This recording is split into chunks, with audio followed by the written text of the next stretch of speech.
Here's an American Family News update. I'm Bronson Woodruff.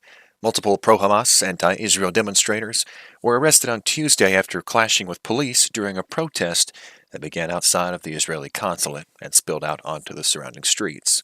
This was on the second night of a Democratic National Convention. Many of the protesters were dressed in black with their faces covered. The intense confrontations with officers started just minutes into the demonstration after some protesters charged at a line of police that had blocked the group from marching. They eventually moved past the officers but were pinned in several times throughout the night by police in riot gear who did not let protesters disperse. The Chicago chapter of the National Lawyers Guild, which provided legal observers for Tuesday's protests, said at least 72 people were arrested. The U.S. Secretary of State Antony Blinken ended his ninth visit to the Middle East since the war in Gaza began without securing any major breakthrough for a ceasefire deal. He warned on Tuesday that time is of the essence, even as Hamas and Israel signaled that challenges remain.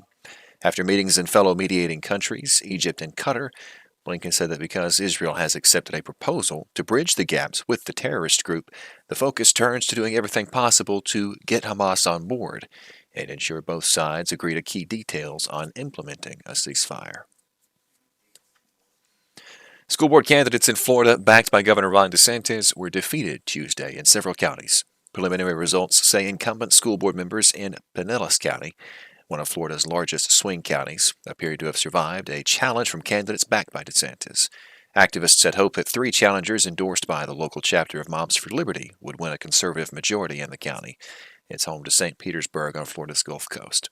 But unofficial results show current school board chair Laura Hine and incumbent member Eileen Long have held on to their seats after arguing that a political shift on the board would create turmoil in the district and distract from the mission of student achievement. The Labor Department says the U.S. economy has added 818,000 fewer jobs from April 2023 through March of this year than were originally reported. The revised total adds to evidence that the job market has been steadily slowing, despite comments that say otherwise from the Biden administration.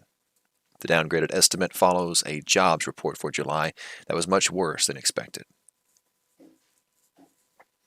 Derek Chauvin, the former Minneapolis police officer convicted of killing George Floyd, has been transferred to a federal prison in Texas almost 9 months after he was stabbed in a different facility. Chauvin, 47, is now housed at the Federal Correctional Institute in Big Spring, a low-security prison. He was previously held in Arizona at FCI Tucson in August of 2022. The transfer comes nearly 9 months after Chauvin was stabbed 22 times in prison by a former gang leader and one-time FBI informant. That'll do it for this American Family News Update. Thanks for watching. I'm Bronson Woodruff.